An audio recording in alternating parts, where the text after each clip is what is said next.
You'd never guess now, but the sleepy Dartmoor village of Lydford has a really violent past.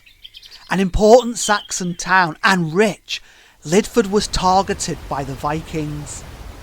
The Saxon king Ethelred's mother was actually born here in Lydford, which was wealthy thanks to vast deposits of silver and tin it sat upon. And so, in AD 997, it was attacked. This is what the Anglo-Saxon Chronicle had to say about events. This year went the Viking army about Devonshire into Severnmouth and equally plundered the people of Cornwall, South Wales and Devon. Then went they up at Watchett, and there much evil wrought in burning and manslaughter. Afterwards they coasted back about Penwithstert on the south side, and, turning into the mouth of the Tamar, went up till they came to Lydford, burning and slaying everything they met. Quite an experience for the people. So, look beyond the obvious tourist draws of cosy, welcoming pub, a splendid gorge, the old dismantled railway which is now known as the Granite Way and is a heaven for cyclists. With such a violent history, there's a very good reason Lydford's home to ghosts. Many of them.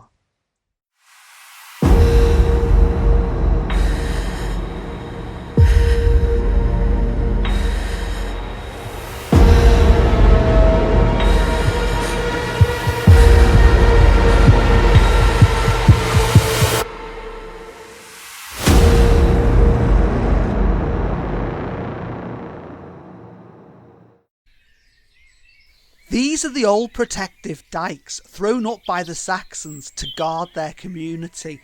They would have been topped by wooden palisades, whilst a watchtower once stood over the gate leading into this burgh, as such places were then called. In 997, the Vikings attacked here on this very spot.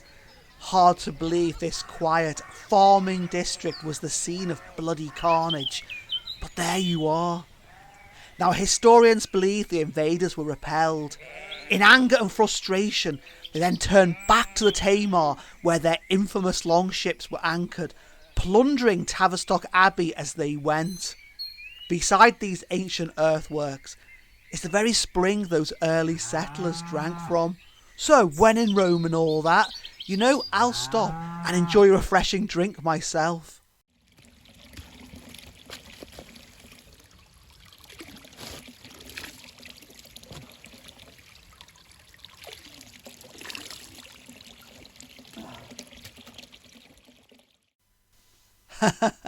Very nice, but of course it's ghosts we've come here to see. And this old drover's track takes me from the Saxon spring and dykes to a Norman castle keep which is said to be haunted. Not by chivalrous knights or lovely princesses though, no, cast all thought of such folk from your mind. For Lydford Castle served for centuries as a jail, and it's the wretched spirits of those imprisoned behind its strong stone walls who remain here still. That and a real curiosity, the Black Pig of Lydford. A huge spectral black pig is seen here at night, snuffling amidst the castle ruins. It's said to be the spirit of notorious hanging Judge Jeffreys, he of the bloody assizes, condemned to remain likewise imprisoned at one of his haunts when alive.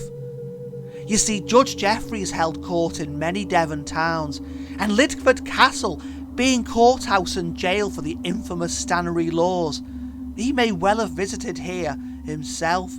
If so, it explains his presence now. Interestingly, this isn't the only tale of ghostly pigs here on Dartmoor.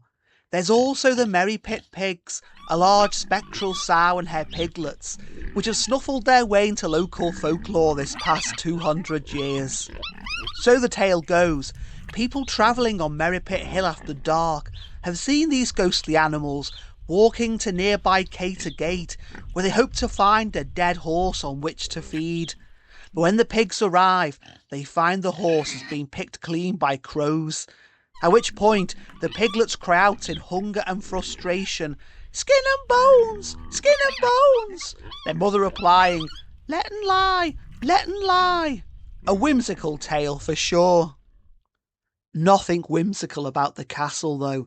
It became notorious for miscarriages of justice, the all-powerful mine owners not bothering to wait for a travelling judge to reach local assizes and pass judgment on the accused. No, they'd go ahead and sentence the poor devils anyway. As Tavistock poet William Browne wrote in 1644, "I oft have heard of Lydford law, how in the morn they hang and draw, and sit in judgment after." And it wasn't just the poor and powerless who fell victim to the place. In 1510, an MP, Richard Strode, found himself jailed here. His crime? He complained about the mine owners polluting Dartmoor rivers, which in turn was silting the harbours at Plymouth. Strode described the jail as one of the most notorious, contagious and detestable places within this realm. Richard Strode spent 3 weeks here. Having friends in high places, his release was quickly arranged. Of course, others weren't so fortunate, and visitors to this day claim to sense an atmosphere of misery and torment in the dungeons. A local ghost hunter, Kevin Hines, mentions hearing footsteps and feeling short of breath and sensing evil energy whilst conducting nocturnal investigations. There's another ghastly story to recount here, and it involves both the neighbouring pub and gorge. A man staying at the Castle Inn told someone I know that he didn't like the village and wouldn't be staying. The man claimed to be psychic, a medium. He said, whilst visiting the famous Lydford Gorge, he had an awful vision. The River Lyd was filled with the bloated, putrid bodies of the dead. They were, he said, corpses dumped by medieval prison authorities into the gorge as a foul means of disposal. Corpses that he, as a medium, a sensitive, was able to see all these years later. Now, I wonder if the keen-eyed amongst you noticed the strange golden light seemingly guiding me as I walked down that wonderful old drover's path to the castle keep. It remained with me in the grounds, but wouldn't venture into the castle itself. Or how about the sinister figure my video footage picked up in the top window when I was filming this notorious place? I'll let you scroll back to watch, but here's what I recorded when inside the ghastly jail.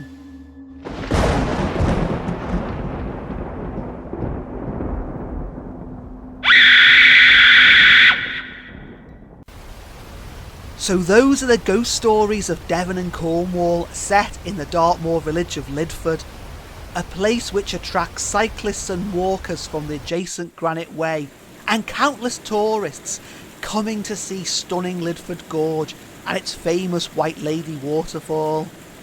But a place where not every visitor is so transient in nature, where some of those present have been here for many hundreds of years, remaining still as the spirits of the damned.